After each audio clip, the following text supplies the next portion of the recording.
Okay, I'll show you now how to set up the multiband compressor across a stereo channel on CL. This is a CL1, but the CL3 has exactly the same interface, same workflow, etc. So, first off, let's just pretend that for the sake of the demo, channels 5 and 6 are our stereo input. By default, none of these channels are linked together as stereo channels, but we can link them first up by holding down any two select buttons, and we get to this screen which asks us hold down the select channel of the select of the defining channel and press select of additional channel. So basically that just links, say, this channel here, channel 5, to channel 6 if we push it, as we hold down 7, 8, etc. If we want to, we only want just channel 5 and 6. So we've held down 5 and push 6.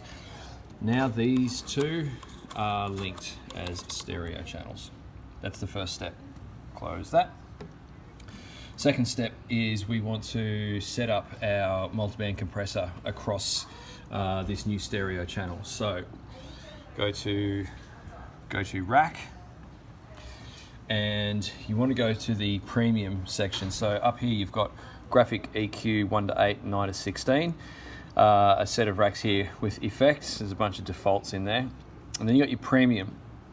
So hit premium and then go across here to mount, and the one that you want is this guy here, MBC4 in stereo, as not dual mono, stereo of course, and hit OK.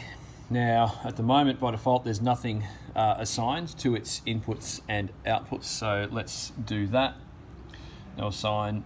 It's going to ask us, if we use this knob here, we can move up and down to put it across a mix, across a stereo channel, or what we want is to put it across the inserts of channel 5 and 6. So 1A is the premium 1A, slot 1A, input A, so that's like the left channel, and then go 1B for the right channel, and then we're good to go.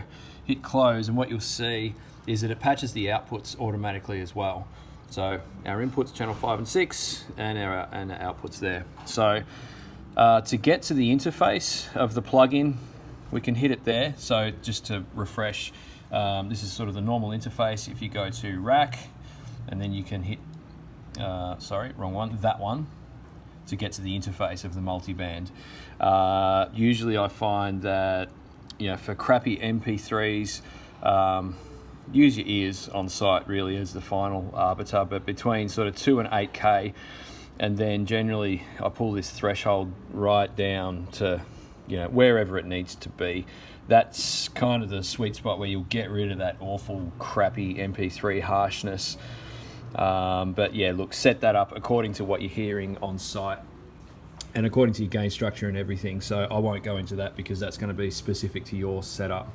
The other way you can get to the interface of that plugin is if you're in this part here, you'll see up here you've got the inserts highlighted because you've got something in there, so you can hit that. Actually, this is a patching window, so ignore that. You can get at it by hitting user defined key 4, which toggles between the overview and the individual channel. If you go to the individual channel, you can see on the insert premium rack 1, and that'll take you straight to the interface. So you're in the channel, you're actually in the channel here. You've got the EQ and all the associated settings. You can just hit that premium rack 1, and there you go. So that's how you set the plugin up on that stereo channel, which is 5 and 6 for the minute. Set everything else up, set up your gain, set up your EQ, set up your sends, set up your everything to do with this channel according to whatever it needs on site, and then in the next video I'll show you how to set up permissions to lock users out of every damn thing except to move the faders.